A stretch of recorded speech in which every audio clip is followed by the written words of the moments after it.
আসসালামু আলাইকুম, Sabina cooking house and blog থেকে স্বাগতম। আশা করি আল্লাহর রহমতে সকলে ভালো আছেন। আজকে আমি কুরবানির গরুর মাংস দিয়ে আচার তৈরি করব। চলুন সবাই দেখে নিই কীভাবে গরুর মাংস দিয়ে আচার তৈরি করা যায়।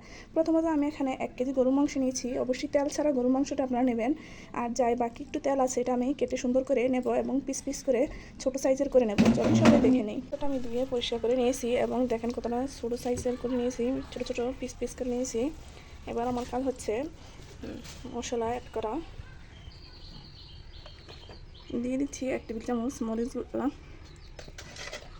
অল্প পরিমাণে লবণ, 1 টেবিল চামচ হলুদ গুঁড়া, 1 টেবিল চামচ জিরার গুঁড়া, 1 টেবিল চামচ আদা রসুন একসাথে পেস্ট করা। দিয়ে দিচ্ছি 1 টেবিল চামচ পেঁয়াজ বাটা। এবার আমি এটা ভালো করে মাখিয়ে নেব। দিয়ে দিচ্ছি 1 টেবিল চামচ ধনিয়ার গুঁড়া। সর্বশেষ আমি দিয়ে দেব 1 টেবিল চামচ, এটা হচ্ছে গুঁড়া মশলা, জয়ফল, জয়ত্রী, লং সব মশলা দিয়ে 11টি আইটেমের মশলা দিয়ে মশলাটি তৈরি করা। এটা দিয়ে দিচ্ছি। অবশ্যই গরুর মাংস আচার খুবই খেতে সুস্বাদু এবং মজাদার, আর আমার রেসিপিটি অবশ্যই আপনাদের ভালো লাগবে। এবার এটা আমি হাতের সাহায্যে ভালো করে মাখিয়ে নেব। এখন আমি দিয়ে দেব অল্প পরিমাণে খাবার তেল, সয়াবিন তেল। এবার আমি চুলার মধ্যে মাংসটা বসিয়ে দেব। কারেন্ট চলে আসছে, বিসমিল্লাহির রহমানির রহিম। চুলা অন করে দিলাম। দেখেন কতটা সুন্দরভাবে আমার গরুর মাংস আচারের বলক চলে আসছে এবং মাংসটা সুন্দরভাবে সিদ্ধ করে নিতে হবে। এখন কিন্তু আমি কোনো আচারের কোনো কাজ করিনি, অবশ্য মাংসটা আগে ভালো করে আমি সিদ্ধ করে নেব। নাকনা দিয়ে দেবো যাতে ভালো করে মাংসটা সিদ্ধ হয়ে যায়। এভাবে আমি 20 মিনিট চাল করে নেব। অবশ্যই একটু নাড়াচাড়া করে দিতে হয়। আলহামদুলিল্লাহ অনেক সুন্দর একটা গ্রান আসছে।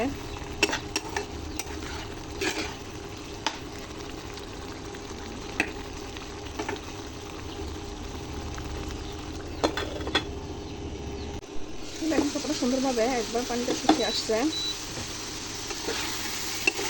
এবার আমার কাজ হচ্ছে এই মাংসটাকে সিদ্ধ করার জন্য আমি অল্প পরিমাণে পানি দিয়ে দেবো।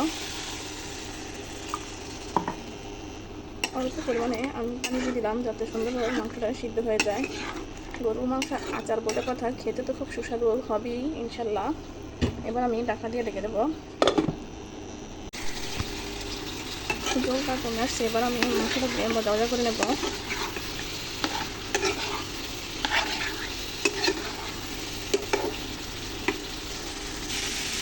একবারে আমি মশলাটা মাংসের সাথে মিশিয়ে নেব। দেখেন এবার আমি একবার শুকনা করে নেব। আমার মাংসটা সিদ্ধ করা নেওয়া হয়ে গেছে, এবার আমি তুলে নেব।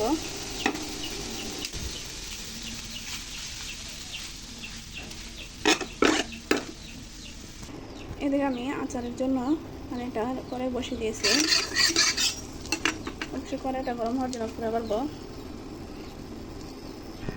কড়াই গরম হয়ে চলে আসছে, এবার আমি সরষের তেল দিয়ে দিচ্ছি, খাঁটি সরষের তেল। বিসমিল্লাহির রহমানির রহিম। অবশ্যই আচার একটু তেল বেশি দিবেন। দিয়ে দিচ্ছি আস্ত পাঁচফোড়ন, দিয়ে দিচ্ছি ঠ্যাঙ্গা, দিয়ে দিচ্ছি 2 পিস তেজপাতা, এলাচ, আস্ত জিরা,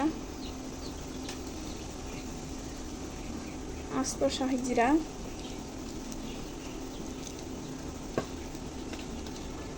দিয়ে দিচ্ছি শুকনো মরিচ। অবশ্যই আমি ভালো করে নাড়াচাড়া করে নেব। দিয়ে দেবো 1 টেবিল চামচ আদা রসুন, দিয়ে দিচ্ছি তেজপাতা, সরিষা বাটা, দিয়ে দিচ্ছি রসুন। এবার দিয়ে দেবো আস্ত রসুন। এবার আমি এটা ভালো করে নাড়াচাড়া করে নেব। আমি দিয়ে দিচ্ছি অল্প পরিমাণে বিট লবণ। মশলাটা আমি ভালো করে ভেজে নেব। আমি এখন দিয়ে দেবো 1 টেবিল চামচ জিরার গুঁড়া, অবশ্যই গরু মাংস আচার তৈরি করতে এই উপকরণগুলো যদি আপনারা দিয়ে তৈরি করেন অবশ্যই খেতে খুব সুস্বাদু এবং মজাদার হবে। এদিকে আমার মশলাটা কষিয়ে চলে আসছে। এবার আমি গরুর মাংসগুলো দিয়ে দেবো। এক এক করে সবগুলো মাংস আমি দিয়ে দেবো।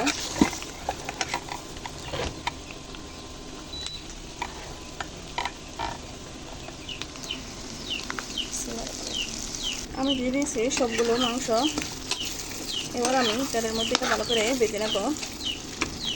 আমি গরুর মাংস আচারটাকে একটু মজা করার জন্য আমি তেঁতুল দিয়ে দিচ্ছি। আমি তেঁতুলটা ধুয়ে পরিষ্কার করে রেখেছিলাম একটু টকটক ভাব আসার জন্য।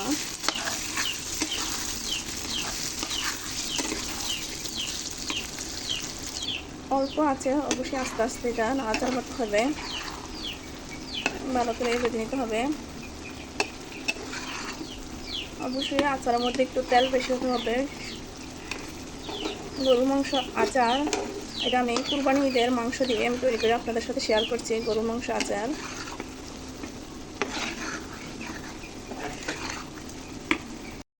দেখেন কতটা সুন্দরভাবে আমি আচারটা তৈরি করে নিচ্ছি। আর এবার 10 মিনিট জাল করলে আমার আচারটা সুন্দরভাবে হয়ে যাবে। এবার আমি দিয়ে দেবো কিছু শুকনো মরিচ ভাঙা বা গুঁড়া।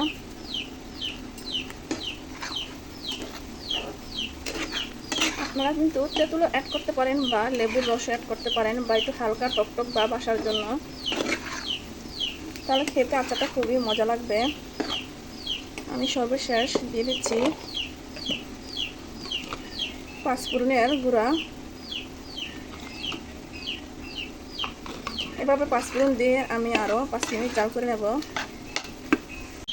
আচারটা আমার তৈরি হয়ে গেছে, দেখেন কতটা সুন্দর। আলহামদুলিল্লাহ, গরুর মাংস আচার। অবশ্যই আচারটা জুড়ালে আমি একটা বক্সের মধ্যে ঢেলে নেব। এই আচারটা আপনারা 6 মাস বা 1 বছর তো সংগ্রহ করে রাখতে পারেন। চলুন সবাই পরিবেশন করি। আলহামদুলিল্লাহ, আমার গরুর মাংস আচারটা তৈরি হয়ে গেছে, দেখেন কতটা সুন্দর এবং লোভনীয়। অবশ্যই খেতেও খুব সুস্বাদু। আপনার ইচ্ছা করলে বাসায় এভাবে গরুর মাংস আচার তৈরি করে রাখতে পারেন। প্রায় 1 বছর তো আপনারা এই আচারটা নর্মাল টেম্পারেচারে রাখতে পারেন, কোনো নষ্ট হওয়ার কোনো সম্ভাবনা নেই। আর দেখেন কতটা সুন্দর এবং লোভনীয় হয়েছে। অবশ্যই আমার ভিডিওগুলো যদি আপনার ভালো লেগে থাকে অবশ্যই আপনারা দোয়া রইল। ফি আল্লাহ হাফেজ।